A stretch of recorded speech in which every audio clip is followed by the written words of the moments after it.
काल का प्रभाव, कि पंचम काल का प्रभाव क्या है। किस में रह रहे, कौन से काल में रह रहे हो डॉक्टर साहब? पंचम काल में। उस पंचम काल का प्रभाव क्या है, क्या क्या होता है, तो देखते हैं। लेकिन एक सुधार कर लेंगे, जो लास्ट में गाथा में धा बना है, धाड़म तुम्हारे में लगा तो हीड़म है, ठीक है ना। सम्य विशोही तब गुण, सम्य विशोही तब गुण, चारित शरणान दान परिहीडम,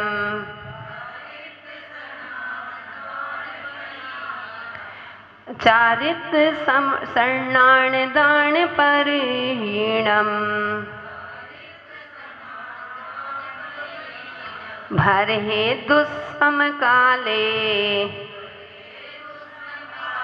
भरहे दुस्सम काले, मनुयाणम जाय देणियदम। अब हम एक बार पूरी पढ़ेंगे, फिर आप पढ़ेंगे। समय विशोही तब गुण, चारित शरणान दान परिहीणम, भरहे दुस्सम काले, मनुयाणम जाय देणियदम।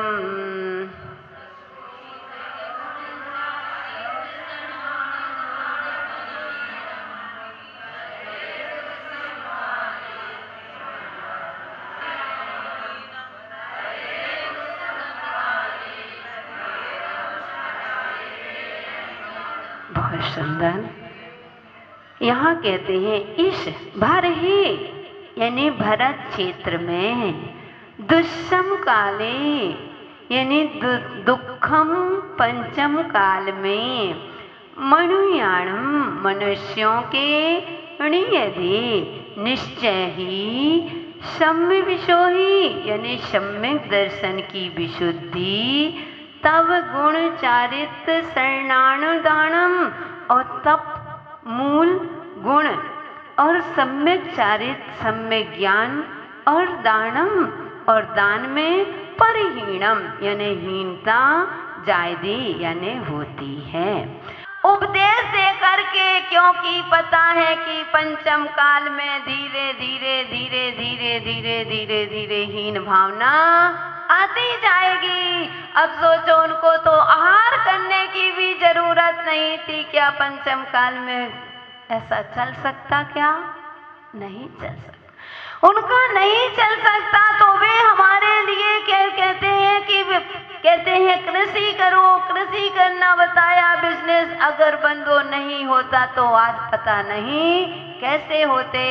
इसलिए बंदो दुखमा काल में सबसे इस पंचम काल में कहते हैं कि तुम्हें अगर आदिनाथ भगवान ने या अस्सी मसी कृषि आदि का जो उपदेश नहीं दिया होता, तो मुझे लगता है हे श्राप को, पंचम काल में जो तुमको अभी वर्तमान में साधु दिखाई देते हैं, ये साधु भी तुमको दिखाई नहीं देते। उन्होंने आहार ग्रहण किया, जरूरत नहीं थी, लेकिन कम से कम हमारी ये परंपरा टूटे ना, विच्युति ना हो, अविच्युति बनी रहे। कभी भी धर्म का लोप धीरे धीरे तो होता ही है, लेकिन ऐसा नहीं कि पहले से ही लोप हो जाए। इसलिए बंधु विशुद्धि में अंतर होता है। और दूसरी बात बंधु, एक तो हीन काल चल रहा है, पंचम काल चल रहा है, और दूसरी बात आप लोग उस पंचम काल में और ज्यादा आप कहते हैं लापरवाही करते हैं। आप विशुद्धि के साथ साधु को चौका बनाते हो, बड़ी शुद्धि जितनी हो सके उतनी तो करो। ऐसा नहीं पंचम काल में विशुद्धि होती नहीं है तो तुम पूरी शुद्धि बिगाड़ दो। तुम पूरे पता चला वही कपड़े पहन करके छू गए, कह दिया छींटे डाल लिए, हो गई शुद्धि। नहीं, विशुद्धि रखो।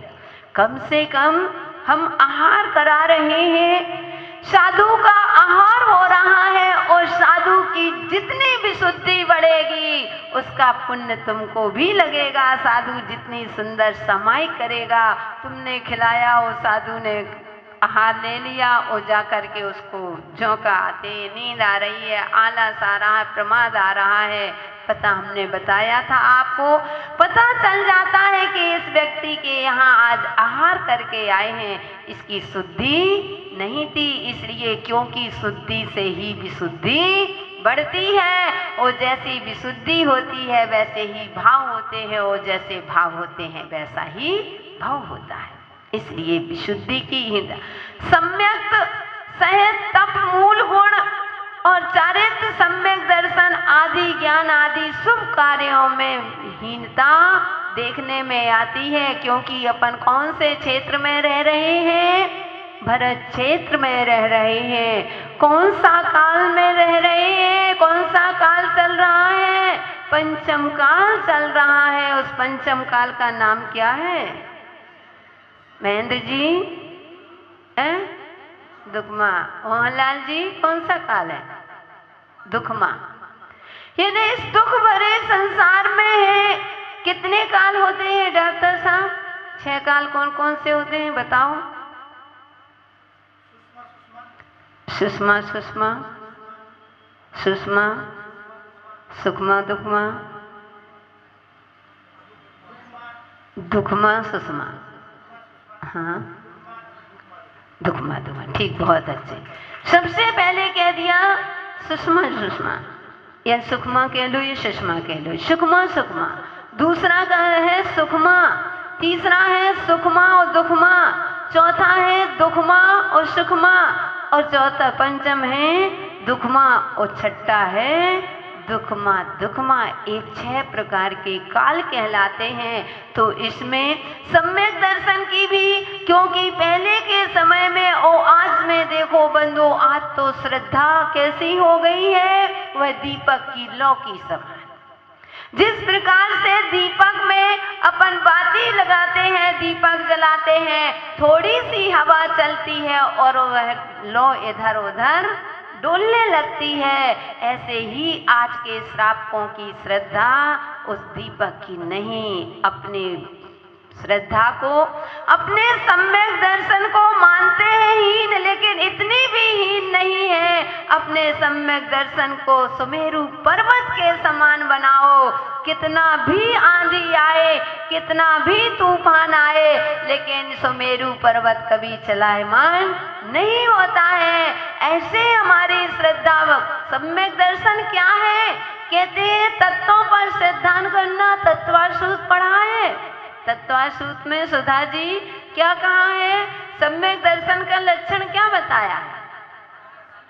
तत्वार्थ श्रद्धानम सम्यक दर्शनम, यानी तत्वों पर श्रद्धा करना सम्यक दर्शन है। अब लोग नहीं समझ पा रहे तत्व क्या है। 7 तत्व की बात नहीं, तत्व किसे कहते हैं? कहते देव शास्त्र गुरु पर विश्वास है, इनमें 7 तत्व समाविष्ट हो जाते हैं। इसलिए अपने देव शास्त्र गुरु पर इतना श्रद्धा रखो, नहीं जो है सो है, ऐसा ही है। जो हमारे आगम में कहा है बिल्कुल सही कहा है। जरा सी भी मन में विचलित अपने विकल्प मत लाना कि पता नहीं कैसा लिखा है, ऐसा लिखा है कि ऐसा लिखा है। बंधु, जब शास्त्र पढ़ते हैं, कर्म सिद्धांत को देखते हैं, कर्णानी योग चरणानी योग को उठा करके हम पढ़ते हैं, देखते हैं कितना कर्मों का मन, कोई बात 2 आचार्यों की 2 मान्यता होती है, अब उसमें दोनों लिखी है। अगर आपके मन में आप स्वाध्याय कर रहे हैं, आपके मन में इतना सा विकल्प आ गया, पता नहीं कैसा लिख देते हैं, किसकी मानो, कौन सी बात सही है, ये सही है कि ये सही है, इतना आपने कह दिया, आपका सम्यक दर्शन गया, आप मिथ्या दृष्टि हो गए, उसी समय मिथ्या दृष्टि हो गए।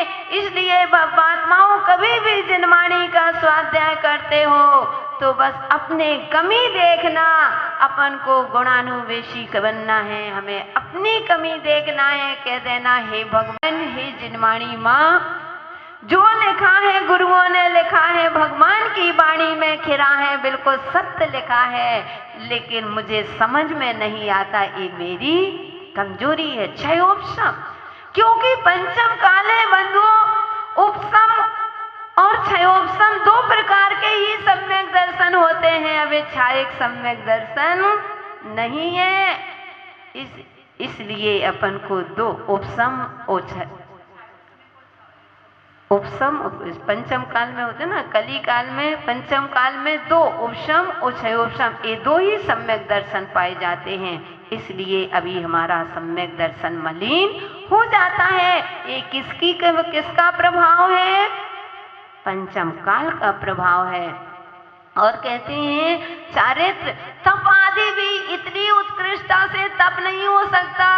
कहते हैं चतुर्थ काल के 1000 वर्ष की तप साधना और पंचम काल की 1 दिन की साधना इतना एक बराबर होता है।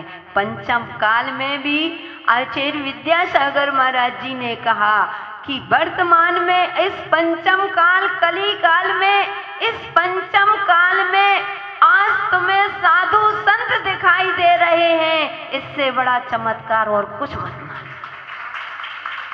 इस वासनाओं के युग में अपना ब्रह्मचार्य व्रत का पालन करके सारी भौतिक सुविधाओं को छोड़ा, वासनाओं को छोड़ा और एक साधना कर रहे हैं, इससे बड़ा तुमको और चमत्कार कुछ नहीं दिख सकता। इसलिए बंधुओं कि आज आपके बीच में कभी भी कोई साधु आते हैं तो बंधुओं उनको ये मत सोचना वो इतनी तप साधना करते हैं तो कुछ नहीं करते हैं, वो महाराज तो इतनी, भैया अपनी अपनी शक्ति, अपना अपना शरीर, आपको भी आपके परिवार में आप ज़्यादा उपास व्रत कर लेते हैं, आपकी बहू नहीं कर पाती है, आपके बेटे कर लेते हैं, आप नहीं कर पाते, आप कर लेते हैं, आपके बेटे नहीं, पड़ोसी नहीं। तो बंधु ऐसे जरूरी नहीं है। और उपवास आदि से साधना मोक्ष नहीं होता है, साधना होती है भावों के साथ। मोक्ष होता है तो भावों से होगा, विशुद्धि से होगा।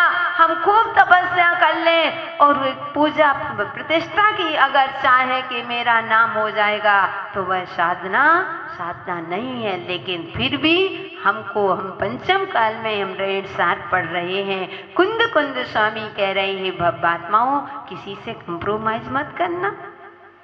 हम तो चतुर्थ काल के साधु चाहते हैं।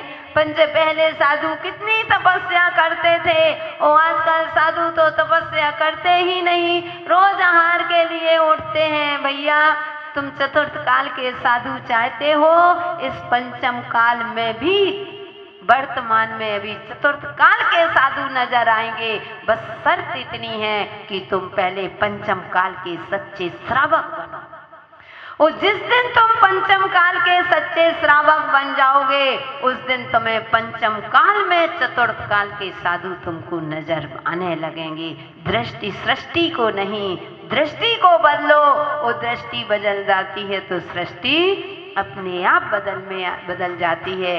इसलिए तप में मूल गुण आदि पालन करने में दोष लगते हैं बंधु। इतनी उत्कृष्ट साधना नहीं हो पाती है कितना भी करें, लेकिन वह क्योंकि ये पंचम काल का प्रभाव है थोड़ा तो दोष आदि हो जाते हैं। चारित्र उतना उत्कृष्ट चारित्र नहीं, चारित्र से मतलब चारित्र मोहिनी कर्म का उदय रहता है, कुछ ऐसी गलती हो जाती है फिर भी, लेकिन साधु सावधान हो जाते हैं। इतना ज्ञान नहीं है, अकलंक निकलंक जैसा ज्ञान नहीं है। ज्ञान में भी अंतर आता है, हर साधु को एक सा ज्ञान नहीं होता है। जितना अपना अपना क्षयोपशम होता है उतना ज्ञान हो जाता है। तो ज्ञान आदि में हीनता और शुभ कार्यों में, कोई भी पहले शुभ कार्यों में कितना होता था, आज वर्तमान में पंचम काल दिख रहा है। अभी ऐसा लग रहा है बिल्कुल जो आगम में लिखा हुआ है देखने में आता है कि कोई भी दान आदि करने में पहले कितना दान आदि करते थे, कोई नाम नहीं। आज तो दान भी होना है तो नाम के लिए दान। आज पहले अपने आज के समय में पंचम काल में बस यही तो है, कहते हैं नेम और फेम। लड़ाई इसकी है कि मेरा नाम होना चाहिए और मेरी प्रसिद्धि होना चाहिए, तब दान दिया जाता है। तो अभी भी हीन भावना आती जा रही है। दान आदि इतना जैसा पहले निकालते लोग करते थे, ऐसा दान नहीं हो पाता है। और तो कहते हैं यही पंचम काल में कोई भी शुभ कार्य होते हैं तो थोड़ी सी विशुद्धि में हीनता आती है। आप अपने जीवन में इस पंचम काल में अपन को दुखी नहीं होना कि हमने इस पंचम काल में क्यों जन्म लिया। बंधुओं, कोई बात नहीं, अभी भी इतने पुण्यशाली है कि हमें देव शास्त्र गुरु की वाणी सुनने मिल रही है, हमें भगवान के दर्शन मिल रहे हैं। इससे बढ़कर के और हमारा क्या हो सकता है। हम सौभाग्यशाली है, कम से कम हमें गुरुओं की वाणी जिनवाणी सुनने मिल रही है। इससे भी हम अपनी बाल्टी को ऊपर ला सकते हैं। अभी भी 4 अंगुल की रस्सी पकड़ में आ गई है। उस 4 अंगुल की रस्सी में इतनी ताकत है कि हम अपने बाल्टी को ऊपर ला के रख सकते हैं। आज भी इतना जितना जीवन बचा, और वह भी क्या पढ़ रहे हो, रैयन सार। इस समय तो रैयन सार का इतना प्रचार प्रसार हो रहा है, पूरी सारी महिलाएं लगता है रात को सोती ना होगी भजन बनाते बनाते। वो भी रैयनसार जरूर घुसे, कोई भी भजन बोलेंगी, कोई भी मंगलाचरण होगा, लेकिन रैयनसार जरूर आएगा कि रैयनसार पढ़ना। यानी बंधुओं, रैयनसार ग्रंथ पढ़ रहे हैं तो इससे बढ़कर के हम अपने जीवन में अपनी उस रस्सी को पकड़ रहे हैं। उस रस्सी के माध्यम से हम डूबी हुई बाल्टी को बाहर निकाल सकते हैं। समय अपना पूरा हुआ। जय बोलिए महावीर भगवान की।